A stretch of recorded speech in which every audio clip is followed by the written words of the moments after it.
internetdə biz yalan xəbəri o qədər çox görə bilərik ki, bu artıq bizim üçün həqiqətə çevrilmiş ola bilər. Yəni yalan bir həqiqət yarada bilər.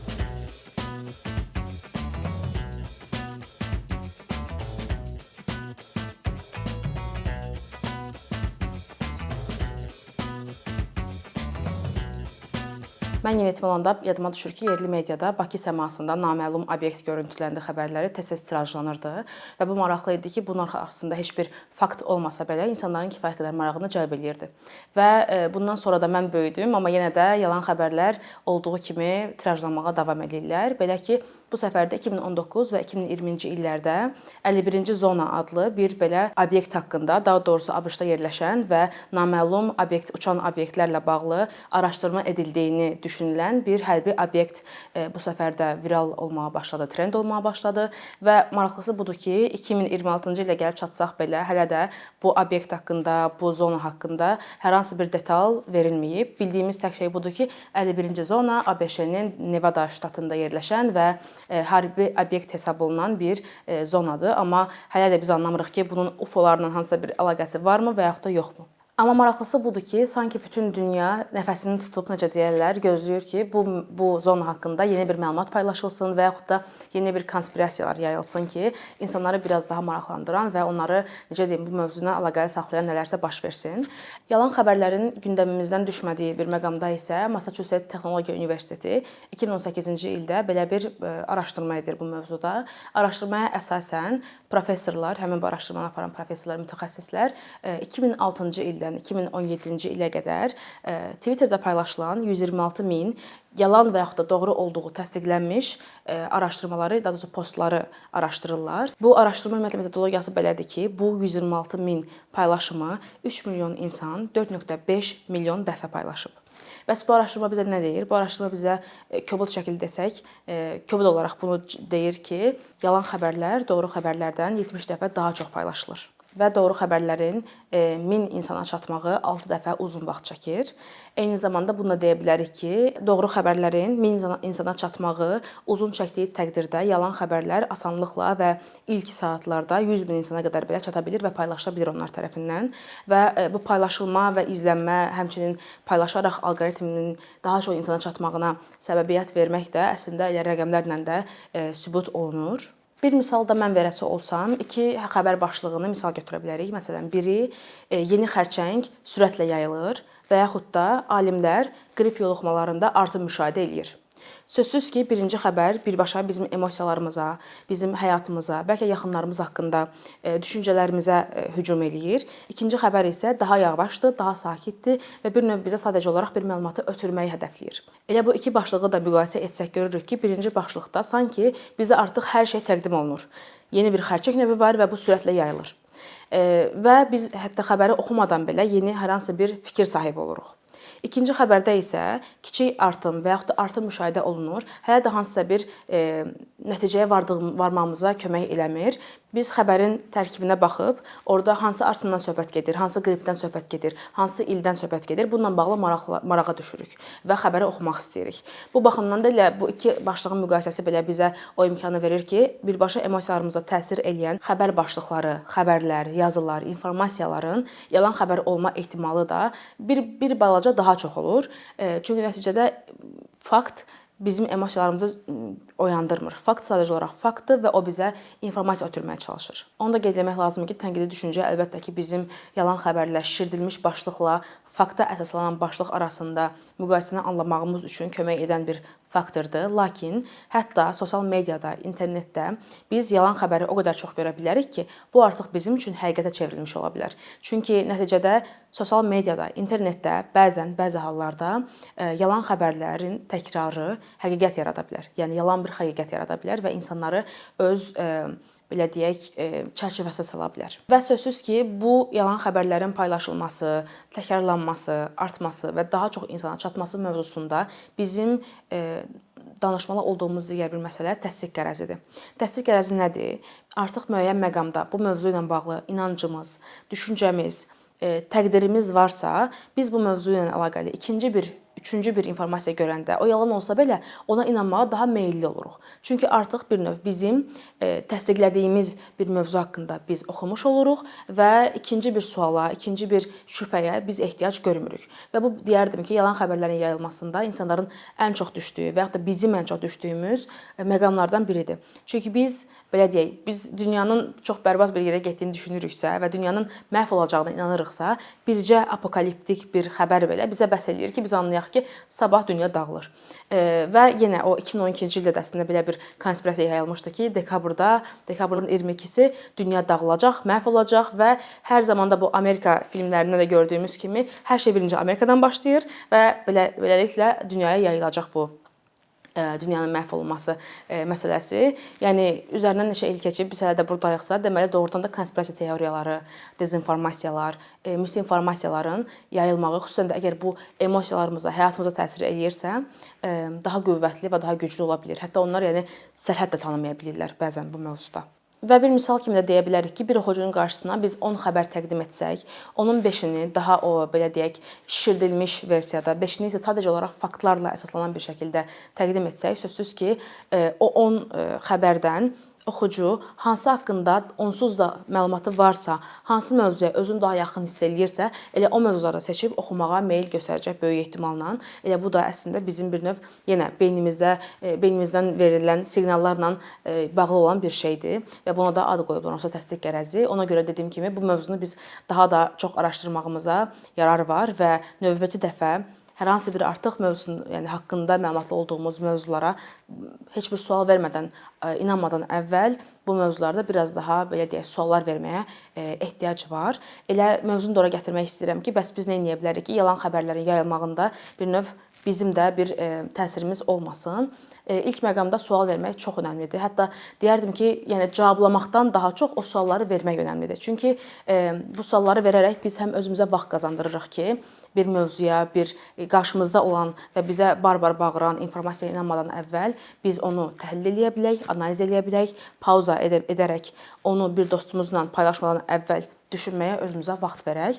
Yəni bu mən deyərdim ki, digər müxtəlif teorik və yaxud da daha texnoloji alətlərdən və yaxud da addımlardan qat-qat daha vacibdir sual vermək. Kim paylaşıb, nə vaxt paylaşıb, nə mövzu haqqında paylaşıb, bu insanın ilk paylaşımıdır və yaxud da bu media orqanının ilk paylaşımıdır, yoxsa daha əvvəl bu cür şeylər paylaşıblarmı? Mənim hətta ətrafımdakı insanlara da bildirdiyim məsələ budur ki, yəni ən asan yol budur ki, yeni bir media orqanı çıxıb məsələn və biz bilmirik bunlara inanmalıyıq və yaxud da yox. Və deyək ki, biz bu həmin yeni yaradılmış media qurumunu o şişirdilmiş, yalan hesab eləyə biləcəyimiz bir xəbərlə görürük ilk.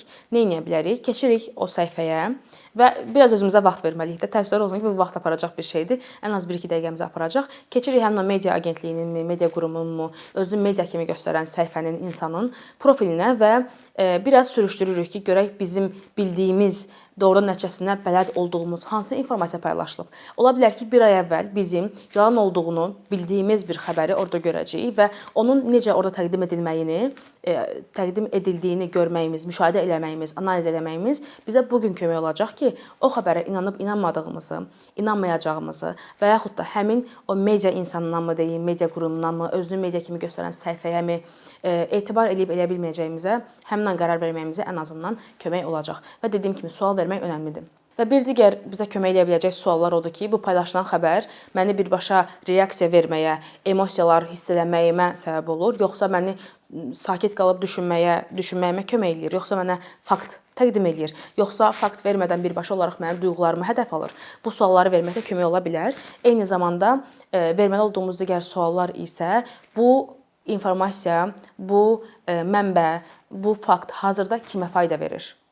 Yəni bunu vermək, düşünmək belə bizə kömək ola bilər və sözsüz ki, tənqidi düşüncə bacarığı, tənqidi düşüncə bizə adından biraz qorxuducu, vahiməli, biraz ciddi bir şey kimi görünsə də, elə hər şey bu suallarla başlayır. Biz bir gün əriməyib bu sualı verəcəyik bir informasiya haqqında, sabahsı gün 2-3 xəbəri görəndə bu sualı verəcəyik və məsələ ancaq xəbərdə deyil. Bu arada sosial mediada biz gündəlik olaraq araşdırmalar göstərir ki, bir insan bir gündə bəlkə 2000-ə qədər reklam, kontent görür və biz hesablasaq bəlkə 2000 insana öz həyatımızı tanımırıq belə.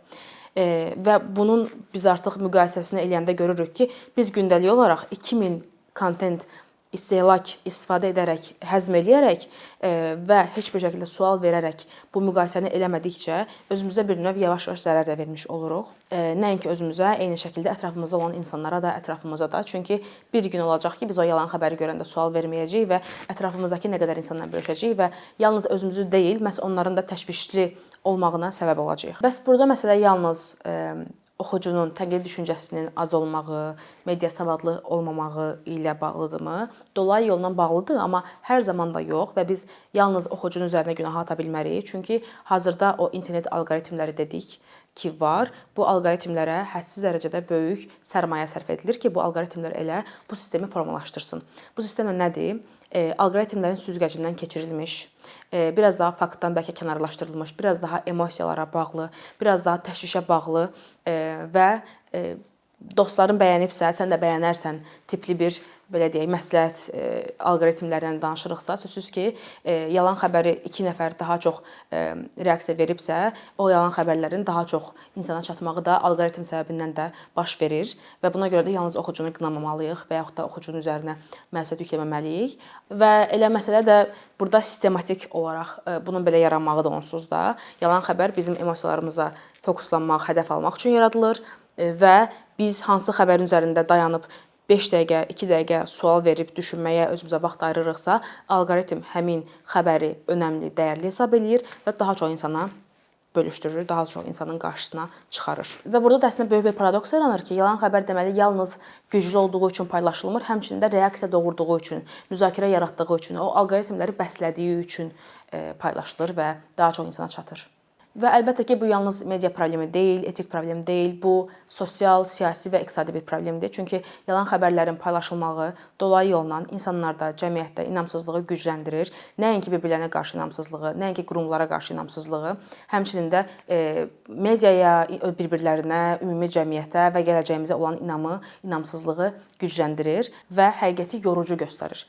Artıq insanlar onsuz da mən bunu görmüşəm, onsuz da yalan xəbər olacaq və yaxud da onsuz da həmişə belə deyirlər. Onsuz da, yəni bu onsuz da ilə başlayan və insanların hər hansı bir artıq fikrə sahib olmağına səbəb olan yalan xəbərlər artıq insanları o barışılmış məğlubiyyətlə üz-üzə qoyur. Ki biz onsuz da öyrənə bilməyəcəyik bu yalan xəbərdir, yoxsa doğru xəbərdir və yaxud da biz artıq bilirik ki, bu nədir. Və bu nöqtədə yalan xəbərin ən böyük uğuru burada səslənir. Bu da həqiqətə olan inamın azalmağı və yaxud da ümumiyyətlə ölməyi. Bayaqki dediklərimin təkrarı kimi görünsə də bunu da qeyd etmək istəyirəm ki, elə burada məsələ də budur ki, çox zaman yalan xəbərlər, dezinformasiyalar, mal informasiyalar və yaxud da misinformasiyalar, bütün bu danışdığımız media mexanizminin içərisində olan və ona bərk-bərk yapışmış terminlərin hər birində və yalan xəbərlərə uyğunlaşan informasiyaların bir çoxu elə dediyimiz kimi həqiqəti uzaq göstərmək, həqiqəti yorucu, efor sərf etmədə olduğumuz bir şey kimi göstərməkdir. Yəni həqiqət bizə nə qədər uzaqlaşırsa, bir o qədər çox biz media savadlılığı ilə özümüzü, nə bilim, tənqid düşüncəmizi itiləşdirək, sual verək mövzusuna maraqlanmırıq. Bəs bu məqamda biz nələr edə bilərik? Əslində bayaq mən ümumi olaraq dedim, sual vermək, pauza vermək çox önəmlidir. Elə burada da ona qeyd etmək istəyirəm ki, birinci addımımız pauza verməkdir, birinci addımımız gözləməkdir. Hər hansı bir nəticəyə 2 saniyə ərzində varmamaqdır. Yəni bunun nə qədər önəmli bir addım olduğunu, nə qədər güclü bir müqavimət olduğunu, yəni başa sala bilmərəm. Ona görə də hər kəsi buna səsləyirəm ki, bir informasiya gördük. Əgər ümumiyyətlə vaxt ayırmaq istəmiriksə, yaxşı olar ki, o informasiyaya ümumiyyətlə baxmayaq. Çünki əgər ağlımıza sual yaranmadan biz informasiyanı oxuyan kimi bunu ağlımızın belə deyək arxivinə atırıqsa, doğru bir xəbər kimi. Bu sözsüz ki, yəqin ki, yalnız bu gün yox, sabahsı gün hansısa bir söhbətdə də ortaya çıxa bilər və elə konspirasiyanın özü də belə yaranır. Ona görə də yaxşı olar ki, ya biz informasiyaya vaxt ayırıb onu analiz etmək istəmiriksə, ümumiyyətlə o informasiyanı görməzdən gələk, oxumayaq, onunla reaksiyaya keçməyək və yaxud da keçmək istəyiriksə, orada bir sual işarəsi yaradıb, bir növ orada bir özümüz üçün layihə açaq da ki, bu mövzunun üzərində biz hələ də düşünəcəyik. Mən hələ də düşünəcəm, bu mövzunu araşdıracağam nə vaxtsa. Yəni ən azından ağlımızda o işarənin qalmağı ki, bu mövzu tam olaraq dəqiq bir informasiya deyil mənim beynimdə. Bu belə kömək eləyir. Bu belə addımdır, bu belə müqavimətdir. İkinci addım, yenə dediyim kimi, əgər emosiyalar hədəfə alınıbsa, faktdan əvvəl biz emosiyanı görürüksə və faktdan əvvəl əgər bizə hər hansı bir reaksiya vermək bizdən tələb olunursa ki, dərhal reaksiya ver, dərhal cavab yaz, bununla bağlı düşüncələrini bildir. Yəni mən insanam və mövzunu əhatəli bir şəkildə bilməmiş mən reaksiya verə bilmərəm. Mən cavab verə bilmərəm. Yəni pauza vermək dediyim kimi və reaksiya verməzdən əvvəl anlamaq ki, bu bizim emosiyalarımıza işləmək istəyən, hədəfə alan bir informasiyadır. Bu da bizə kömək eləyəcək. Və üçüncü addım mediada echo chamberlar, echo kameralar dediyimiz və yaxud da alqoritmlərin içərisində olan filtr köpükləri dediyimiz bir şey var. Biz hansı mövzulara yatqınıqsa, hansı mövzulara artıq düşünürüksə, hansı mövzular bizə artıq xoş gəlirsə, maraqlı gəlirsə, onlar da bizim qabağımıza çıxır və biz ətrafımıza həm də o cürə insanları yığırıq.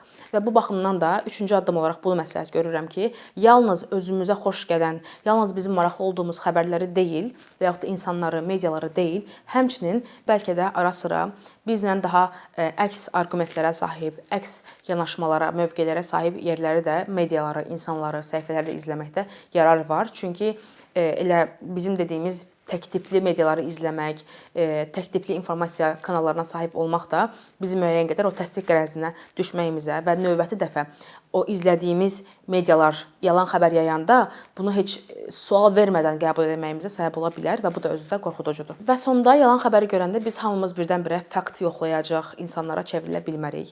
Hamımız tənqidi düşüncəni artıq necə deyim, filosof olmuş insanlara çevrilə bilmərik, amma dayanmaq, paylaşmamaq, sual vermək özü çox böyük bir addım və müqavimətdir. Bu baxımdan da bizi davamlı olaraq reaksiya verməyə, bizi davamlı olaraq nəyisə bölüşməyə, paylaşmağa, dostlarımızla mübadiləsini aparmağa məcbur edən internet mühitində, sosial media mühitində dayanmaq çox böyük bir müqavimətdir, çox böyük bir gücdür. Və bu güc hələ ki bizdə var. Ona görə də bu gücdən istifadə etməyi insanlara məsləhət bilirəm, ona dəvət edirəm və tənqidi düşüncə, mediada tənqidi düşüncə bacarığı elə bu sadə və bir dəqiqəmizi aparmayacaq addımlardan başlayır. Başlığa baxıb yalnız başa düşdüm mən bu mövzunu demədən də biz elə tənqidi düşüncə yolunda addım atmış oluruq. Yəni başlığı oxuyub fikir sahibi olmamaq, şərhlərə baxıb diskussiyaları analiz eləmək, müzakirələri analiz eləmək özü də bir addımdır və bu baxımdan da yalan xəbər ayaq açıb yeriməsin deyə biz onu saxlaya bilərik elə məhz bu kiçik addımlarla.